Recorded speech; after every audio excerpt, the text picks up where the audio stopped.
ነብዩ መሐመድ ምንም አይነት ጥሩ ኢምፓክት የሌላቸው ሰው እንደሆኑ በቃ ከሰይጣን የተቀበሉት መልእክት ብቻ።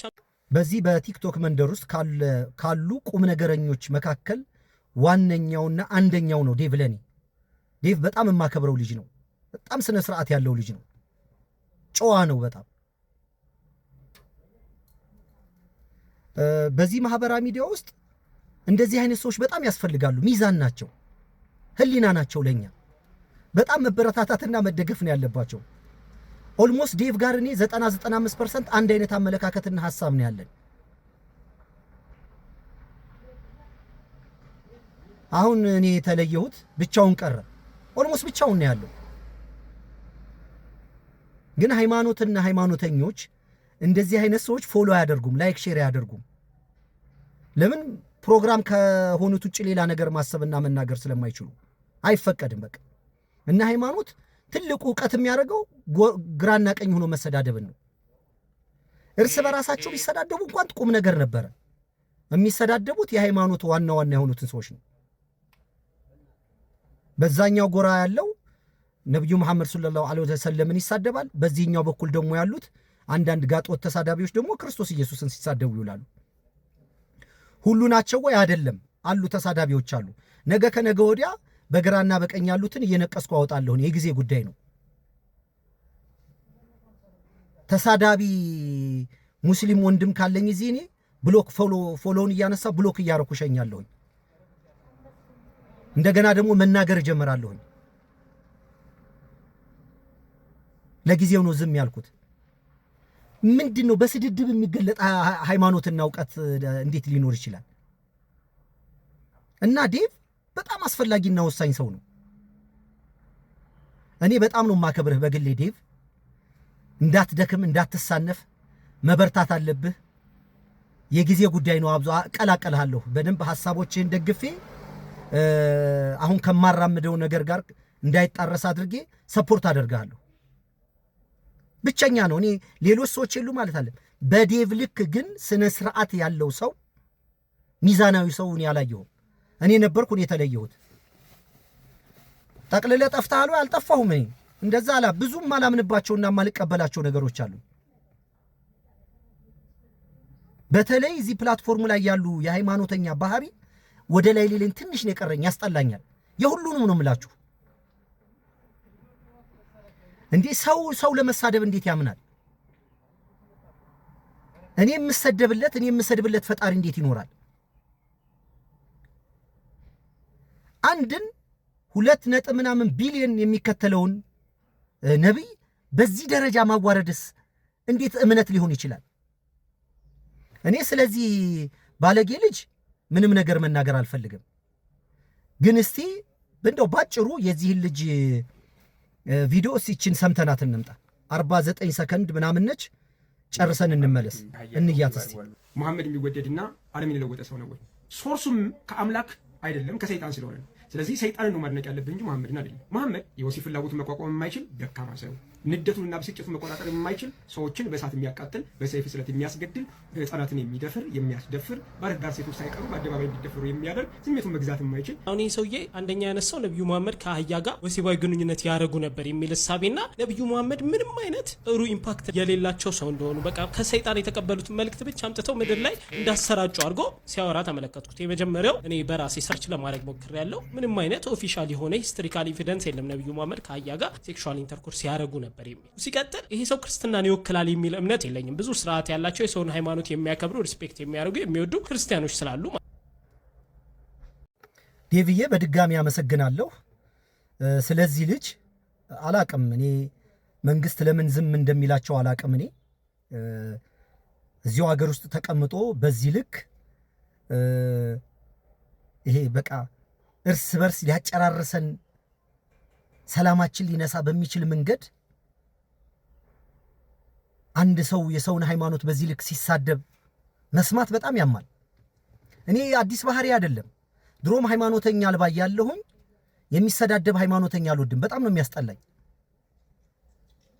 እንዴት ስድብ ዕውቀት ይሆናል? አሁን አንዳንዶች እኮ ተማር የሚሉኝ ነገረኝነታቸው ነው።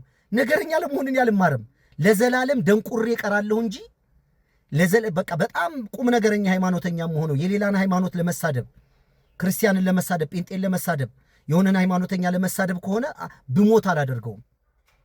እንዴት እስላምን ለመሳደብ ሰው ክርስቲያን ይሆናል? ሙስሊም ወንድሞችንና እህቶችን ማዋረድ እንዴት ክርስትና እንዴት እምነት ሊሆን ይችላል? እንዴት ሃይማኖት ሊሆን ይችላል? ግን እንደ ዴቭ አይነት ልጆችን ማበረታታት አለባችሁ። ዴቭ በጣም ሚዛናዊ ሰው ነው። ቁም ነገረኛ ልጅ ነው። አእምሮውን በትክክል ይጠቀማል። ሰው እንዲነቃ በትጋት ይሰራል። ግን እኛ አንፈልግም። እኛ የምንፈልገው ጩኸት፣ ግርግር ነው፣ ስድብ ነው። ደንቁረናል። ድንቁርና ታውቃላችሁ፣ ጆሮ የለውም፣ አይን የለውም፣ ሰውነት የለውም፣ መስማት አይችልም። ይሄ ጆሮ ይሄ በቃ ጆሮ ይሄ እንዳይመስላችሁ የሚያዳምጥበት አቅምና ጉልበት የለውም። ድንቁርና በጣም መጥፎ ነገር ነው።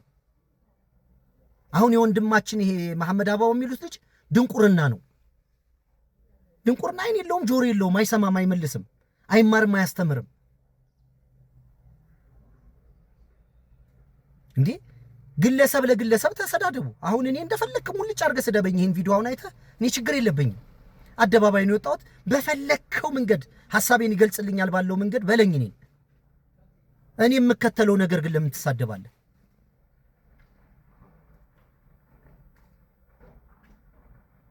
አሁን ነብዩ መሐመድ ሰለላሁ ዐለይሂ ወሰለም እንዲህ አድርገዋል ብለህ ለመናገር ከየት ነው ያመጣው ነገሩ?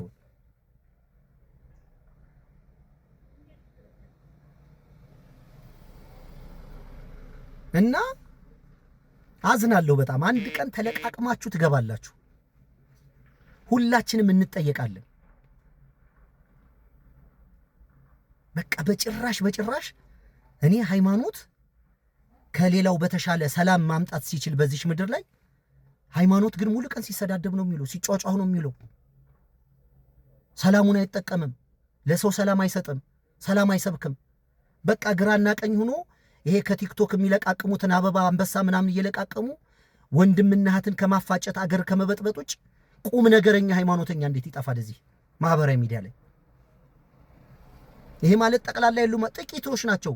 አብዛኛው እብድ ነው። ጥቂቶች ናቸው እኮ ምኖቹ ቁጥር በቁጥር ጥቂት፣ በጣም ጥቂት። አንደኛው እኔ ነኝ። ምን ያስብላል? አንደኛው እኔ ነኝ።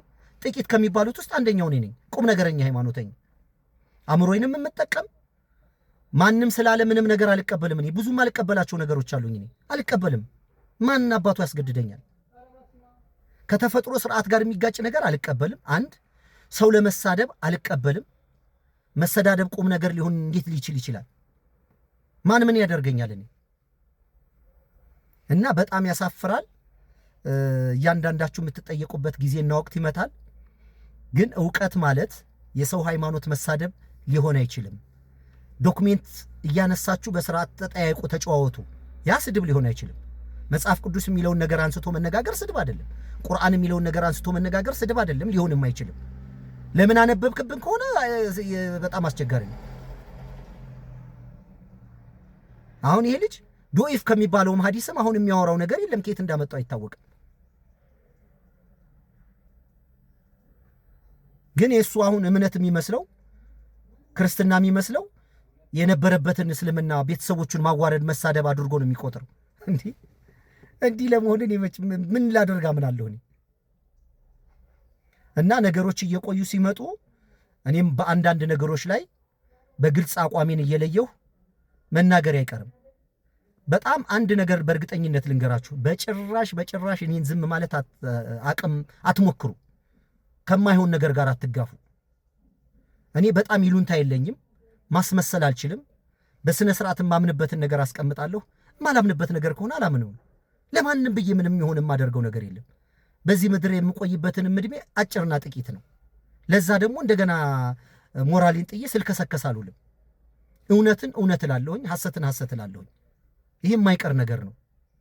አሰላሙ አለይኩም ወራህመቱላሂ ወበረካቱ። መልካም ቀን።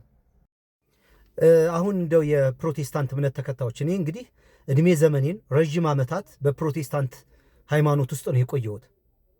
እንዲህ አይነት እስቲ በእኔ ጊዜ የነበራችሁ እንደዚህ አይነት ፕሮቴስታንት፣ ይሄ አሁን በእውነት እንደው ክርስቶስን ማመን፣ ክርስቶስን መከተል፣ ክርስቶስን ለመምሰል የሚለውን ፕሪንሲፕልና ሐሳብ አሁን ይሄ መሐመድ አበባው የሚለው ይወክለዋል? እንደዛ ነው ክርስትናን የቆየ ነው። እኛ እንደዛ ነው አማኝ የነበር ነው? እስቲ አብራችሁ ከኔ ጋር የነበራችሁ ሰዎች እምነትን ስታራምዱ ክርስቶስን ለመምሰል የምታደርጉት ጥረት፣ ዕለት ዕለት የምናደርገው ምክክር፣ ዕለት ዕለት የምናደርገው መወቃቀስ፣ ከሰዎች ጋር በሰላም ለመግባት የምናደርገው ጥረት፣ ያ ሁሉ የነበረን ኮሚትመንት አማኝ በእንደዚህ አይነት ልጆች ይገለጻል?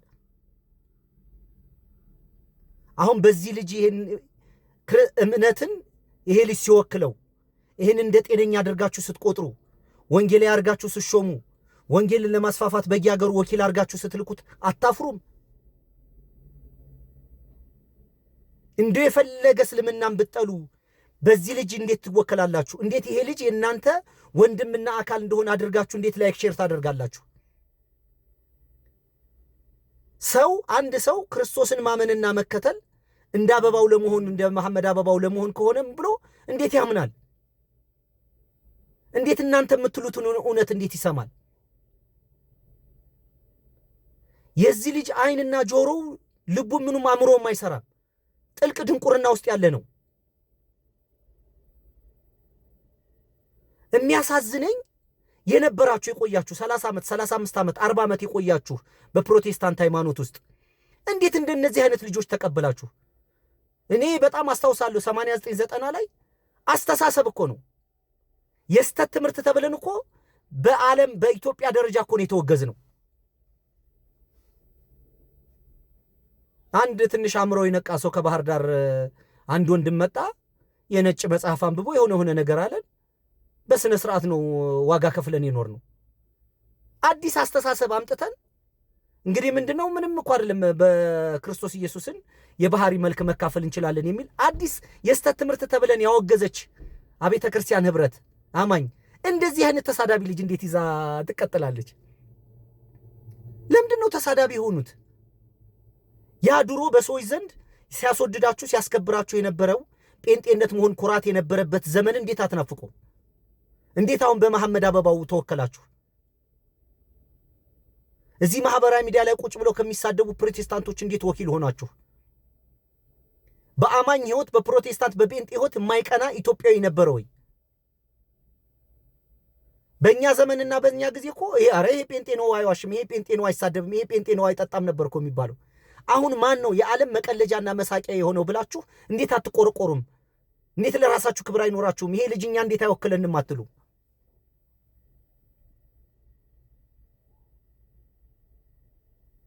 እኛ ከሰዎች ጋር ወንጌል ስንመሰክር ስናወራ ስነ ስርዓት ባለው መንገድ ፍላጎት አለው ፍላጎት የለውም አለው ወይ ብለን ጠብቀን በስነ ስርዓት ነበር ዲስከስ የምናደርገው የምናወራው። እንዲህ ጨዋዎች ነን፣ አንገት ደፍተን ነው የምንሄደው። በስነ ስርዓት ነው የምናወራው። ታማኞች ነበር። አንዋሽም፣ አንሰርቅም፣ አንቀባጥርም ነበር። ስርዓት ያለን ሰዎች ነበር። አሁን አማኝ በነ መሐመድ አበባው ተወከለ። አማኝ በነ ኤርሚያስ ቀለሜ ተወከለ። አማኝ በነ ጆኒ ተወሰነ። ይሄ በጣም ያሳፍራል። አማኝ አሁን እነዚህ ጠዋት ጌታ ተናገረኝ ከሰዓት ታየኝ በሚቀባጣጥሩ ነቢያቶች ተወከለ። እንዴ ማፈር አለባችሁ። ተሰብስባችሁ ነው ማስቆም ያለባችሁ። በሌላውም ሃይማኖት ያለ ሰው ሙስሊምም ሆኖ ክርስቲያንን የሚሳደብ ሙስሊም አይደለም፣ ውሸት ነው፣ ሌባ ነው። ክርስቲያንን ተሳደብ የሚል የለም፣ እስልም ቁርአን ውስጥ የለም። ውሸት አትዋሹ። እስላም ሆኖ ክርስቲያንን የሚሳደብ ሰው ካለ ከዛ ሰው ጋር ህብረት አታርጉ። የስድብ ዕውቀት አይደለም። እኔ ክርስቲያንን ለመሳደብ ሙስሊም አይደለም የሆንኩት። ሙስሊም የሆንኩት ክርስቲያንን ለመሳደብ ለመጥላት አይደለም። እንደዛ ብላችሁም ታውቁ ፎሎ ማንሳት ትችላላችሁ። እዚህ እኔን አለመከተል ትችላላችሁ። ክርስቲያንን መሳደብ ዕውቀት አይደለም፣ ትምህርት አይደለም፣ እውነት አይደለም። መጽሐፋቸውን ግን እያነሱ እየጠቆሙ መማማር፣ መነጋገር፣ ዲስከስ ማድረግ፣ መወያት ግን ይቻላል። መሳደብ፣ ሰውን ሌብር ማድረግ፣ በሚከተለው እምነት መጸየፍና መጥላት ትክክል አይደለም። ይሄ የለም፣ ቁርአን ውስጥ የለም እንደዚህ አይነት የሚል ከየት እንዳመጡት አይታወቅም። በየትኛውም ሃይማኖት የሰውን ሃይማኖት ተሳደብ የሚል የለም። ስለ ሁሉም ሃይማኖት በቂ ዕውቀት አለኝ እኔ።